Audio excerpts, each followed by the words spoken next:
Waalaikumsalam.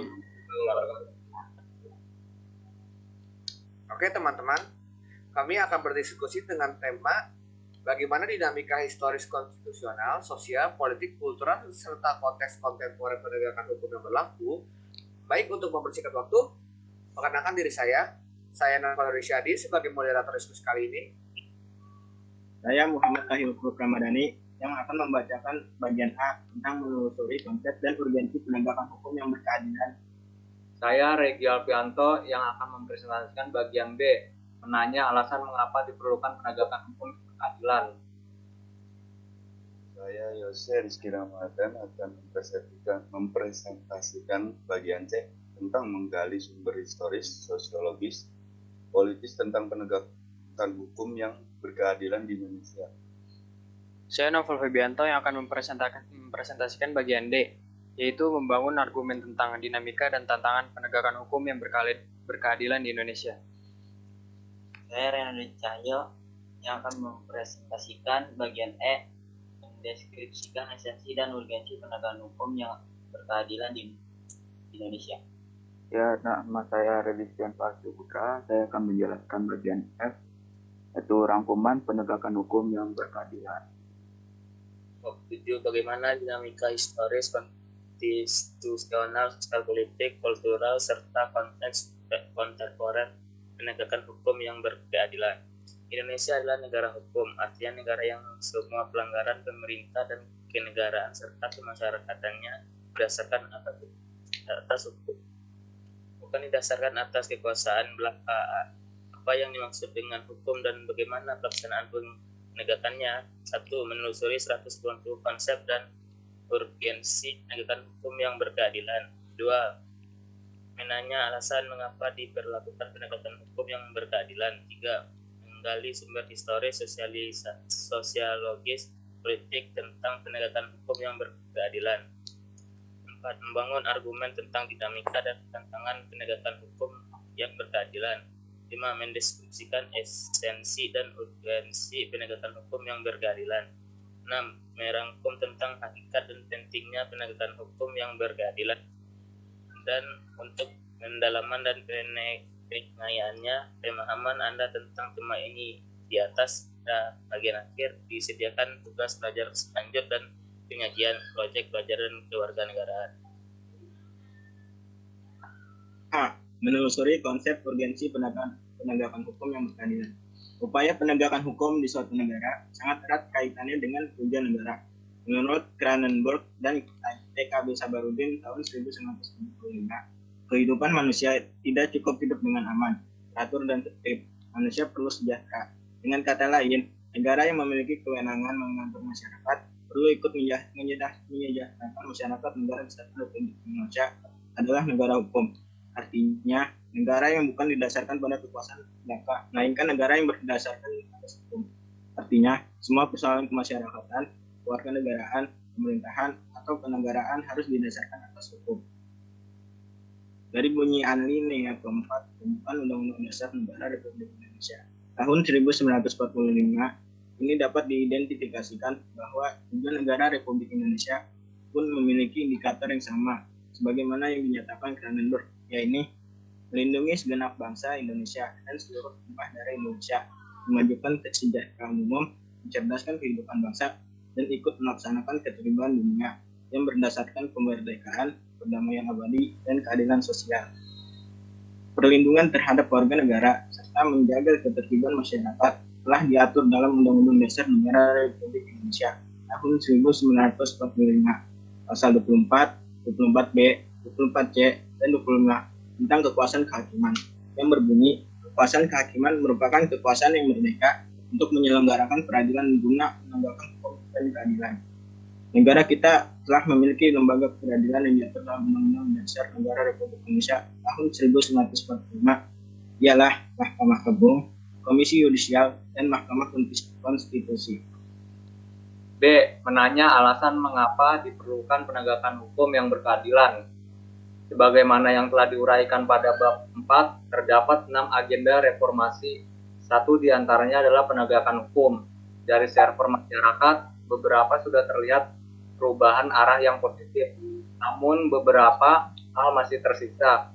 Mengenai penegakan hukum ini, setiap hari masa media baik elektronik maupun cetak pria yang didasarkan pada hukum baik yang terkait dengan masalah penegakan hukum yang belum memenuhi rasa keadilan masyarakat atau masalah HAM dan KKN. Pada bab 1 telah dilalui sejumlah permasalahan kehidupan bermasyarakat, berbangsa, dan bernegara. Beberapa di antaranya yang terkait dengan masalah penegakan hukum adalah perilaku warga negara, khususnya oknum aparatur negara yang belum baik dan terpuji, seperti masih ada praktik KKR, praktik suap, perilaku premanisme, dan perilaku lain yang tidak terpuji. Masih ada potensi konflik dan kekerasan sosial seperti SARA, penyerang HAM, etnosentris, dan lain-lain.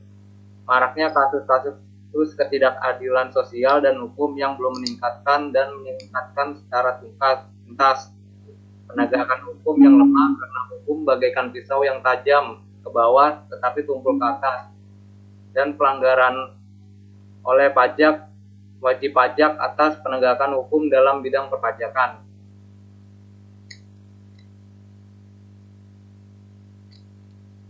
Ya, bagian C akan dibacakan oleh Jose.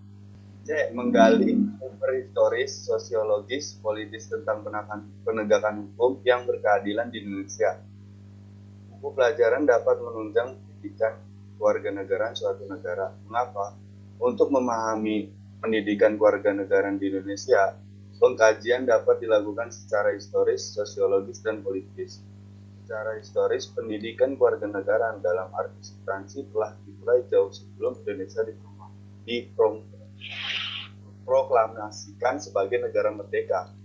Dalam sejarah kebangsaan Indonesia, berdirinya organisasi Budi Utomo tahun 1908 disepakati sebagai Hari Kebangkitan Nasional karena pada saat itulah dalam diri bangsa Indonesia mulai tumbuh kesadaran sebagai bangsa walaupun belum menamakan Indonesia. Setelah berdiri Budi Utomo, berdiri pula organisasi-organisasi pergerakan kebangsaan lain seperti Syarikat Islam, Muhammadiyah, Indis Party, PSII, PKI, NU, dan organisasi lainnya yang tujuan akhirnya ingin melepaskan diri dari penjajahan Belanda. Pada tahun 1928, para pemuda yang berasal dari wilayah Nusantara berikrar menyatakan diri sebagai bangsa Indonesia, bertanah air, dan berbahasa Persatuan Bahasa Indonesia. Pada tahun 1930-an, organisasi kebangsaan baik yang berjuang secara terang-terangan maupun diam-diam, baik di dalam negeri maupun di luar negeri, tumbuh bagaikan jamur di musim hujan. Akhirnya Indonesia merdeka setelah melalui perjuangan panjang, pengorbanan jiwa dan raga pada tanggal 17 Agustus 1945. Soekarno dan Hatta atas nama bangsa Indonesia menyatakan kemerdekaan Indonesia. Setelah Indonesia menyatakan kemerdekaan, melepaskan diri dari penjajahan, bangsa Indonesia masih harus berjuang mempertahankan kemerdekaan karena ternyata penjajah belum mengakui kemerdekaan dan belum ikhlas melepaskan Indonesia sebagai wilayah jajahannya. Oleh karena itu, periode pasca kemerdekaan Indonesia tahun 1945 sampai saat ini bangsa Indonesia telah berusaha mengisi perjuangan mempertahankan kemerdekaan melalui berbagai cara, baik perjuangan fisik maupun diplomatis. Perjuangan mencapai kemerdekaan dari penjajah telah selesai, namun tantangan untuk menjaga dan mempertahankan kemerdekaan yang hakiki belumlah selesai. Prof. Nina Lubis, seorang sejarawan, menyatakan, musuh itu jelas, penjajah yang tidak memberikan ruang untuk mendapatkan keadilan kemanusiaan yang sama bagi warga negara. Ini musuh bukanlah dari luar, tetapi dari dalam negeri sendiri. korupsi yang merajalela, ketidakadilan, pelanggaran, kemiskinan, ketidakmerataan ekonomi, penyalahgunaan kekuasaan, tidak menghormati harkat dan martabat orang lain, suap menyuap, dan lain-lain.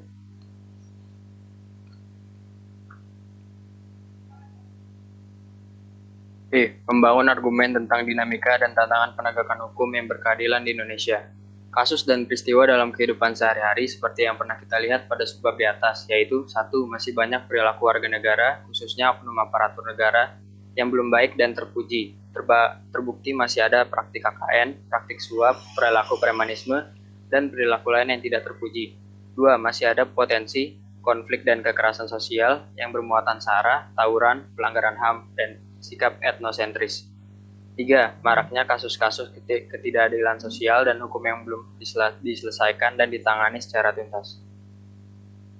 Banyaknya kasus perilaku warga negara sebagai subjek hukum, baik yang bersifat perorangan maupun kelompok masyarakat yang belum baik dan terpuji atau melakukan pelanggaran hukum, menunjukkan bahwa hukum masih perlu ditegakkan. Persoalannya, penegakan hukum di Indonesia dipandang masih lemah. Di Indonesia, hukum itu bagaikan bisa dibeli dengan uang. Jadi orang yang bersalah tapi mempunyai duit yang banyak, maka ia bisa lepas dari hukuman itu. Atau kita sering mendengar peribahasa, runcing ke bawah, tumpul ke atas. Persoalannya, penegakan hukum di Indonesia ini masih dipandang lemah. Apabila hal ini terjadi secara terus-menerus, bahkan telah menjadi suatu yang dibenarkan atau kebiasaan, maka tidak menutup kemungkinan akan terjadi revolusi hukum. Oleh karena itu, tantangan yang dihadapi oleh bangsa Indonesia saat ini adalah menghadapi persoalan penegakan hukum di tengah maraknya pelanggaran hukum di segala strata kehidupan masyarakat. Di era globalisasi yang penuh dengan iklim materialisme, banyak tantangan yang dihadapi oleh aparat penegak hukum. Mereka harus memiliki sikap baja, akhlak mulia, dan karakter yang kuat dalam menjalankan tugas. Pemerintah perlu melakukan upaya preventif dalam mendidik warga negara, termasuk melakukan pembinaan kepada semua aparatur negara secara terus-menerus.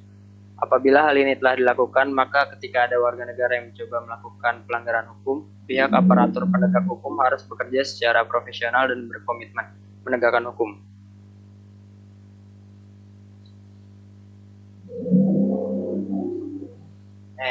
Mendeskripsikan esensi dan urgensi penegakan hukum yang berkeadilan di Indonesia. Pernahkah Anda berpikir apa yang terjadi seandainya di sebuah bangsa tidak ada peraturan hukum? Atau mungkin peraturan hukum sudah ada, namun apa yang akan terjadi apabila di negara bangsa tersebut tidak ada upaya penegakan hukum? Benarkah penegakan hukum itu penting dan diperlukan? Sebagaimana telah dikemukakan terdahulu, bahkan apabila kita kaji kitab suci yang diturunkan oleh Tuhan Yang Maha Esa, Anda pasti akan menemukan betapa banyak aturan-aturan yang dinyatakan dalam setiap ayat kitab suci tersebut. Namun, tampaknya ada peraturan hukum saja tidak cukup. Tahap yang lebih penting adalah penegakan dan kepastian hukum. Penegakan hukum bertujuan untuk mewujudkan peraturan hukum demi terciptanya ketertiban dan keadilan masyarakat. Apa yang tertera dalam peraturan hukum atau hukum material sebetulnya dapat terwujud dalam proses pelaksanaan dan penegakan hukum di masyarakat. Dengan kata lain, penegakan hukum pada dasarnya bertujuan untuk meningkatkan ketertiban dan kepastian hukum dalam masyarakat sehingga masyarakat merasakan memperoleh perlindungan akan hak dan kewajibannya. Contoh kasus yang terjadi di masyarakat, kasus sendal jepit ketidakadilan bagi masyarakat kecil. Ada sesuatu hal yang menarik yang terjadi di negara ini. Dalam sidang kasus sendal jepit dengan terdakwa siswa SMP di pengadilan negeri Palu, sungguh ironi, seorang anak diancam hukuman 5 tahun penjara akibat menjadi sendal jepit milik Bribtu Ahmad Rusdi Harohab, Bribtu Simpson Sipayung, dan anggota Brimob Polda Sulawesi Tengah pada bulan Mei 2011 lalu, sehingga terjadi gerakan pengumpulan sendal jepit di berbagai kota di Indonesia. Bahkan media asing seperti Singapura dan Washington Post dari Amerika Serikat menyoroti sendal jepit sebagai simbol baru ketidakadilan di Indonesia. Bagaimana pendapat Anda setelah menyimak kasus di atas? Setujukah Anda dengan tindakan pihak keadilan terhadap perbuatan siswa SMK? Bagaimana dengan Undang-Undang Republik Indonesia Nomor 23 Tahun 2002 tentang Perlindungan Anak? Apakah perbuatan siswa SMK dapat digunakan dalam sistem hukum di Indonesia? Dari fakta tersebut sangat jelas bahwa keberadaan hukum dan upaya penegakannya sangat penting. Ketiadaan penegakan hukum, terlebih tidak adanya aturan hukum, akan mengakibatkan kehidupan masyarakat kacau. Negara atau bangsa Indonesia sebagaimana negara modern, sistem demokrasi konstitusional telah memiliki sejumlah peraturan perundang-undangan dalam lembaga hukum, badan-badan lainnya, dan aparatur penegakan hukum. Namun demi kepastian hukum untuk memenuhi rasa keadilan masyarakat, upaya penegakan hukum harus selalu dilakukan secara terus-menerus. F itu rangkuman penegakan hukum yang berkeadilan. Negara merupakan organisasi kelompok masyarakat tertinggi yang memiliki wewenang untuk mengatur dan mengendalikan masyarakat, yang dipandang sebagai subjek hukum yang mempunyai kedaulatan yang tidak dapat dilampaui oleh negara manapun. Nah, ada 4 fungsi negara nih. Yang pertama, melaksanakan penertiban dan keamanan. Yang kedua, mengusahakan kesejahteraan dan kemakmuran rakyatnya. Yang ketiga, pertahanan. Yang keempat, menegakkan keadilan. Penegakan hukum bertujuan untuk meningkatkan keterlibatan kepastian hukum dalam bermasyarakat. Ada 3 unsur yang harus diperhatikan dalam menegakkan hukum. Yang pertama itu kepastian hukum, yang kedua kemanfaatan, yang ketiga keadilan.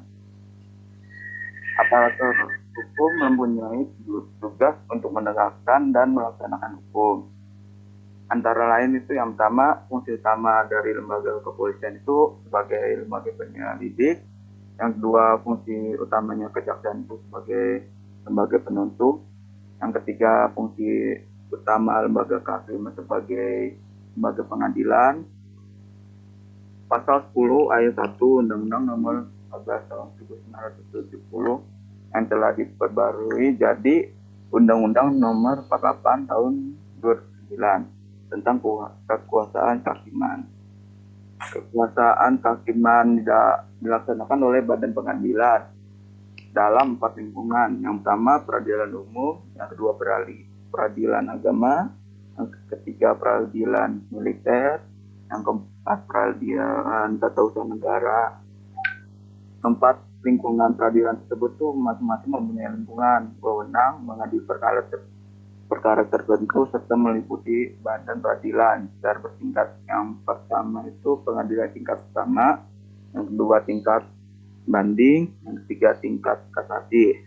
Jadi penegakan hukum itu sangat penting diupayakan secara terus-menerus untuk meningkatkan ketertiban dan kepastian hukum dalam bermasyarakat. Ya. Sudah. Oke. Jadi sudah cukup jelas ya di sini, jadi sudah dipresentasikan oleh teman-teman kita, juga udah ditarik kesimpulan juga oleh di sini Redis. Dan bagi teman-teman di sini yang belum cukup jelas atau ingin bertanya, silakan bertanya. Untuk situ siapa aja yang ingin bertanya?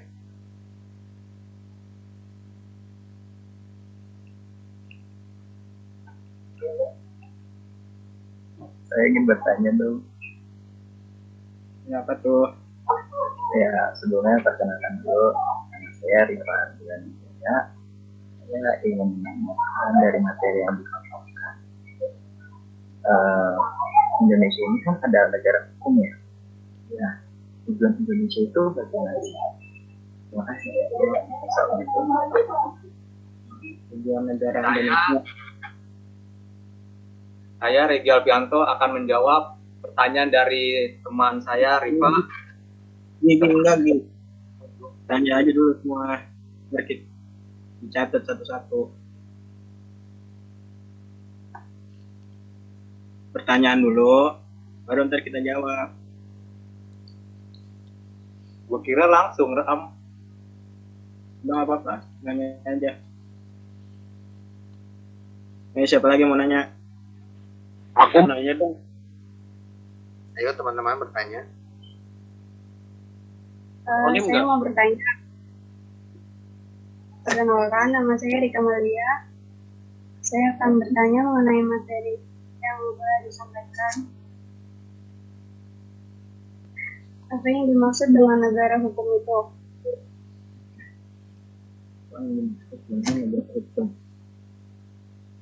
Oke, selanjutnya siapa yang bertanya?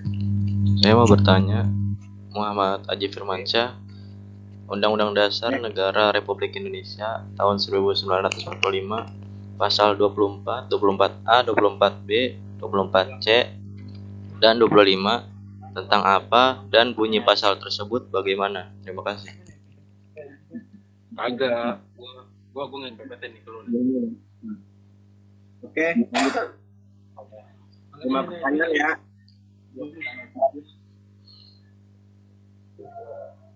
Belum sih.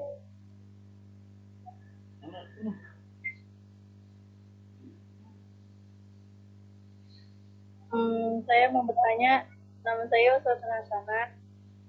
Mengapa masih saja warga negara yang tidak patuh akan kewajibannya sebagai wajib pajak?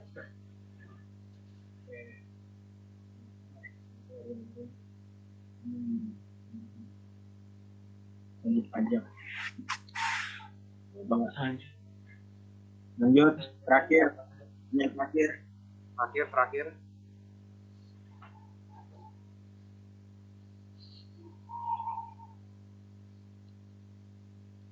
Terakhir atau teman-teman sekalian ingin langsung menjawab pertanyaan yang bertanya? Saya mau nanya dulu. Saya mau nanya. Apa banyak negara yang belum baik dan terpuji? Oke. Ntar ya, dicari dulu jawabannya. Enggak, udah belum? Gue mau nanya lagi dah. Temen gue nggak jelas. Udah kok. Tanya kan, woi. Udah.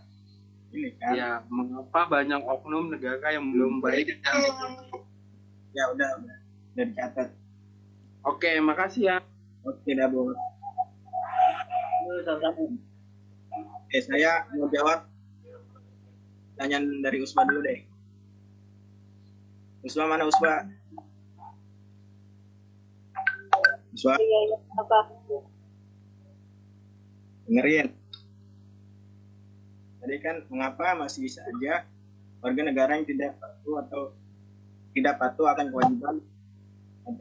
kewajibannya sebagai wajib pajak. Ya, itu ada beberapa faktor, diantaranya belum mengerti pentingnya pajak dan kurang tahu cara mengurus pembayaran pajak, dan yang terakhir itu takut karena banyak pejabat negara yang memanfaatkan uang pajak. Dah. Paham? Ya, paham. Oke, terima kasih. Oke, dilanjut. Satu lagi. Jawab. Saya Regi Alfianto akan menjawab pertanyaan dari Riva Argian.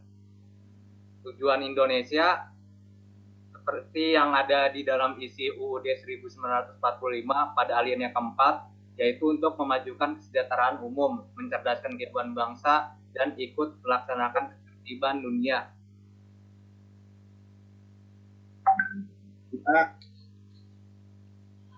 Ya, sudah cukup banget. Terima kasih atas jawabannya. Mantap.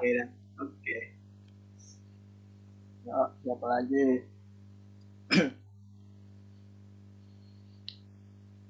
Ayo lanjut lagi. Siapa lagi? Guys, mau jawab guys. Saya akan menjawab pertanyaan nomor 3 yang tadi. Undang-Undang Dasar Negara Republik Indonesia tahun 1945, pasal 24, 24A, 24B, 24C, dan 25 tentang apa dan bunyi pasal tersebut bagaimana. Nah, jawabannya itu Undang-Undang Dasar Negara Republik Indonesia tahun 1945, pasal 24, 24A, 24B, 24C, dan 25 tentang kekuasaan kehakiman yang berbunyi kekuasaan kehakiman merupakan kekuasaan yang merdeka untuk menyelenggarakan peradilan guna menegakkan hukum dan keadilan. Sudah semua? Ya, terima kasih. Satu lagi. Oke. Ya, saya akan menjawab nomor 5 dari pertanyaannya Aris. Jawabannya, pertanyaan dulu, mengapa banyak pemimpin negara yang belum baik dan terpuji? Karena faktor utamanya yaitu lemahnya etika sumber daya manusia, yaitu birokrat yang bertugas memberikan pelayanan publik kepada masyarakat. Etika pelayanan publik harus berorientasi kepada kepentingan masyarakat berdasarkan transparansi dan akuntabilitas demi kepentingan masyarakat. Dan masalah etika aparatur pelayanan publik, masalah utama pelayanan publik sebenarnya adalah peningkatan kualitas pelayanan publik itu sendiri. Terima kasih. Oke, makasih yang udah jawab ya. Makasih. Sudah terjawab semua ya teman-teman. Oke, kali ini sudah cukup jelas bagaimana teman-teman dapat menjelaskan materi pada bab 7 ini dengan cukup jelas. Oleh karena itu, saya Novaldo sebagai moderator di sini dan kelompok 3 di sini undur diri dalam diskusi pada kesempatan malam ini. Atas perhatiannya, kami mohon maaf apabila ada kata-kata yang salah. Untuk itu, assalamualaikum warahmatullahi wabarakatuh. Waalaikumsalam warahmatullahi wabarakatuh.